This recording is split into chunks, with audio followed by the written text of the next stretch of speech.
తులారాశి వారికి ఈరోజు పరిస్థితులు క్రమేపీ కూడా అనుకూలిస్తాయి. చిన్ననాటి మిత్రులను కలుసుకుని వారితో సంతోషంగా గడుపుతారు. ఆధ్యాత్మిక కార్యక్రమాల్లో కూడా చురుగ్గా పాల్గొంటారు. నిరుద్యోగులు ఎవరైతే ఉద్యోగ ప్రయత్నాలు చేస్తారో ఈరోజు ఇంటర్వ్యూలకు, పోటీ పరీక్షలకు హాజరయ్యేవారు విజయాలు సాధించే అవకాశం కూడా అధికంగా ఉంది. వ్యాపార వర్గాల వారికి వ్యాపారాలు లాభసాటిగా సాగుతాయి. ఉద్యోగ వర్గాల వారు ఉద్యోగాల్లో కొత్త బాధ్యతలు స్వీకరిస్తారు. పారిశ్రామిక వైద్య రంగాల వారికి విదేశీ పర్యటనలు, సినీ టీవీ కళాకారులకు సన్మానాలు, సత్కారాలు, విద్యార్థులకు సాంకేతిక విద్యా అవకాశాల్లో ప్రవేశం లభిస్తుంది. మహిళలకు ఆస్తి విషయంలో సోదర వర్గం వారితో వివాదాలు ఏవైతే ఉన్నాయో అవన్నీ కూడా ఈరోజు తీరే అవకాశం ఉంది కాబట్టి అటుపై ప్రయత్నం చేయడం చాలా మంచిది. షేర్ల క్రయ విక్రయాల్లో మంచి లాభాలు. తులారాశి వారికి వాడకాల్సి వచ్చే రంగు ఎరుపు రంగు మరియు తెలుపు రంగు. పరిహార విషయానికి వస్తే తులారాశి ప్రతి ఒక్కరు కూడా శ్రీ వెంకటేశ్వర స్వామి వారిని పూజించడం ఈరోజు చాలా మంచిది. తదుపరి వృశ్చిక రాశి.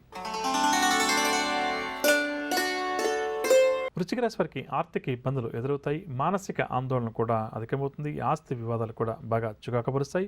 బంధువర్గం వారితో అకారణంగా తగాదాలు కూడా ఏర్పడే అవకాశం ఉంది. వ్యాపార వర్గాల వారికి వ్యాపారాలు మందకొడిగా సాగుతాయి. ఉద్యోగ వర్గాల వారికి అనుకోని మార్పులు ఏవైతే జరుగుతాయో అవి కొంత ఇబ్బందిని కలిగిస్తాయి. పారిశ్రామిక వర్గాల వారికి విదేశీ పర్యటనలో ఆటంకాలు, సినీ టీవీ కళాకారులకు ఈరోజు కాస్త నిరాశగానే గడుస్తుంది. విద్యార్థులకు కూడా అనుకున్న అవకాశాలు కష్టమని చెప్పవచ్చు. మహిళలకు ఈరోజు గందరగోళ పరిస్థితులు ఎదురవుతాయి. షేర్ల క్రయ విక్రయాల్లో నిరాశ అధికమవుతుందని చెప్పవచ్చు. వృశ్చిక రాశి వారికి ఈ వాడకలసి వచ్చే రంగు కాఫీ రంగు మరియు బంగారు రంగు. పరిహారాల విషయానికి వస్తే వృశ్చిక రాశి వారు ప్రతి ఒక్కరు కూడా శ్రీ వెంకటేశ్వర స్వామి వారిని పూజించడం చాలా మంచిది. తదుపరి ధనురాశి. ధనరాశులు ముఖ్యమైన పనులు మధ్యలోనే వాయిదా వేస్తారు. ప్రయాణాలు కూడా ఆకస్మికంగా చేస్తారు. గతంలో తీసుకునే కొన్ని నిర్ణయాలను కానీ లేదా ఒప్పందాలను కానీ వాయిదా వేయడం కానీ లేదా రద్దు చేయడం కానీ చేసుకుంటారు. ఆరోగ్య సమస్యలు కూడా ఈరోజు ఈ రాశి వారికి బాగా చుక్కకబరుస్తాయి. ఆధ్యాత్మిక కార్యక్రమాల్లో కూడా చురుగ్గా పాల్గొంటారు. వ్యాపార వర్గాల వారికి వ్యాపారాలు సామాన్యంగా సాగుతాయి. ఉద్యోగ వర్గాల వారికి ఉద్యోగాల్లో స్థాన మార్పు సూచనలు, పారిశ్రామిక రాజకీయ రంగాల వారికి చిక్కులు, సమస్యలు తప్పకపోవచ్చు. సినీ కళాకారులు కూడా కొంత నిదానంగా వ్యవహరించడం చాలా మంచిది. విద్యార్థులు మరింత శ్రమిస్తే కానీ ఆశించిన ఫలితాలు సాధించలేరు. మహిళలకు కుటుంబ చికాకులు అధికమవుతాయి. షేర్ల క్రయ విక్రయాల్లో ఆశించిన లాభాలు కష్టమని చెప్పవచ్చు. ధనురాశి వారికి వాడకాల్సి వచ్చే రంగు పసుపు రంగు మరియు కాఫీ రంగు. పరిహారాల విషయానికి వస్తే ధనురాశి ప్రతి ఒక్కరు కూడా ఈరోజు రుణ విమోచన అంగారక స్తోత్రాన్ని పఠించడం, సుబ్రహ్మణ్యేశ్వర స్వామి వారిని పూజించడం చాలా మంచిది. తదుపరి మకర రాశి. మకర రాశి వారి పనులన్నీ కూడా సకాలంలో పూర్తి చేస్తారు. అందరిలో కూడా గౌరవ మర్యాదలు మరింతగా పొందుతారు. పోటీ పరీక్షలకు ఎవరైతే మకర రాశి వారు హాజరవుతారో వారు కూడా విజయం సాధిస్తారు. ఉద్యోగ ప్రయత్నాలు ఎవరైతే చేస్తారో అవన్నీ కూడా ఫలిస్తాయి. వ్యాపార వర్గాల వారికి వ్యాపారంలో మంచి లాభాలు చేతికంతాయి. ఉద్యోగ వర్గాల వారికి ఇంక్రిమెంట్లకు సంబంధించిన సమాచారం అందే అవకాశం ఉంది. పారిశ్రామిక వర్గాల వారికి సన్మానాలు, సత్కారాలు, సినీ టీవీ కళాకారులను ఈరోజు విజయాలు వరిస్తాయి. విద్యార్థులు సాంకేతిక విద్యలో మంచి అవకాశాలను సంపాదిస్తారు. మహిళలు శుభ వర్తమానాలు అందుకుంటారు. షేర్ల క్రయ విక్రయాలు లాభిస్తాయి. మకర రాశి వారికి వాడకలసి వచ్చే రంగు పసుపు రంగు మరియు గులాబీ రంగు. పరిహారాల విషయానికి వస్తే మకర రాశి వారు ప్రతి ఒక్కరూ కూడా శివారాధన చేయడం చాలా మంచిది. తదుపరి కుంభరాశి. కుంభరాశి వారికి ప్రముఖులతోటి పరిచయాలు ఏర్పడతాయి. ఆధ్యాత్మిక చింతన కూడా ఈరోజు ఈ రాశి వారికి పెరుగుతుంది. సన్నిహితులు, శ్రేయభిలాషులతోటి మనస్పర్ధలు ఏమైనా ఒకటి తొలగిపోయి సఖ్యత నెలకొంటుంది. అలాంటి వాళ్ళది నిజమైన ప్రేమ కాదు, అది వ్యామోహం. ఎగ్జాక్ట్లీ చిన్నత్త. నిజంగా ప్రేమించుకున్న వాళ్ళు అలా చేయరు.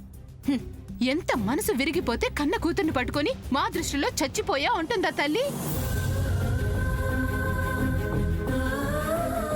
అది సరే అమ్మా, తన కూతురుతో తన మాట అనేటప్పుడు ఆమె మాటల్లో వ్యథ, కళ్ళల్లో బాధ గమనించావమ్మా?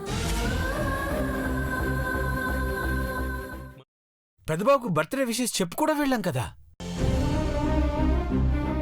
ఊరికే ఎలా కాలిపోతుంది? మంట పెడితేనో పడితేనో తగలబడుతుంది.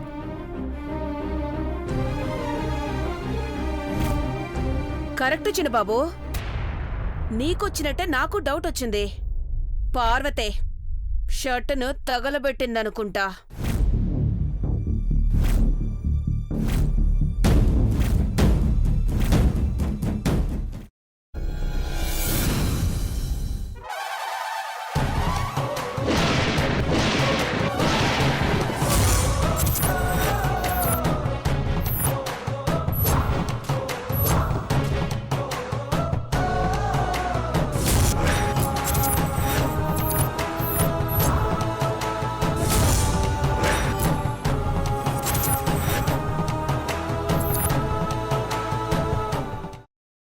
తర్వాత పొట్టు తీసేసి చాప్ చేసి పక్కన పెట్టుకోవాలి. ఒక ప్యాన్లో కొద్దిగా నూనె వేడి చేసి అందులో ఆవాలు, మినప్పప్పు, శనగపప్పు, కరివేపాకు, సన్నగా తరిగి పెట్టుకున్న ఉల్లిపాయలు వేసుకుని 1 నిమిషం పాటు వేయించుకోవాలి. ఆ తర్వాత కాల్చి కట్ చేసి పెట్టుకున్న వంకాయని కూడా అందులో వేసుకుని బాగా మిక్స్ చేసి బౌల్లోకి ట్రాన్స్ఫర్ చేసుకుని అందులో తగినంత చిక్కటి పెరుగు లేదా పల్చటి పెరుగు వేసుకుని మిక్స్ చేసి అన్నంతో కానివ్వండి, చపాతీతో కానివ్వండి సర్వ్ చేసినా చాలా బాగుంటుంది.